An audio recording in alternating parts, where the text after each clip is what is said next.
अशोक मोहिते मारहाण प्रकरणी आरोपी वैजनाथ बांगरला 5 दिवसांची पोलीस कोठडी।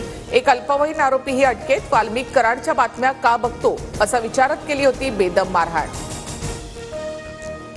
रायगडच्या पालकमंत्रीपदी वर्णी न लागल्यामुळे भरत गोगावले नाराज असल्याची पक्षामध्ये चर्चा। सूत्रांची माहिती, महेंद्र थोरवे आणि महेंद्र दळवी गोगावलेंच्या नावासाठी आग्रही।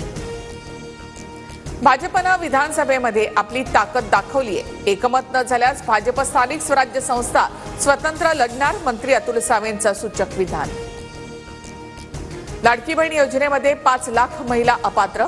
शासन निर्णयानुसार अपात्र ठरणाऱ्या महिलांना योजनेमधून वगळलं। पात्र महिलांना लाडकी बहीण योजनेचा लाभ मिळणार, मंत्री आदिती तटकरे यांची माहिती। सलमान खानच्या घरावरील गोळीबार प्रकरणात दोघांना हायकोर्टाचा दिलासा। संदीप बिश्नोई, वास्पी खानला जामीन मंजूर। दोघांच्या विरोधात कोणतेही ठोस पुरावे नसल्याचं कोर्टाचं निरीक्षण।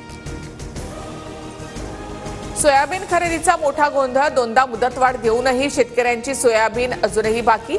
सोयाबीन खरेदीसाठी पुन्हा एकदा मुदतवाढ देण्यासाठी राज्याचा केंद्राला प्रस्ताव।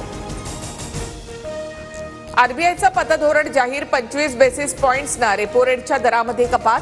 कर्जाचा हप्ता कमी होणार, कर्जदारांना दिलासा।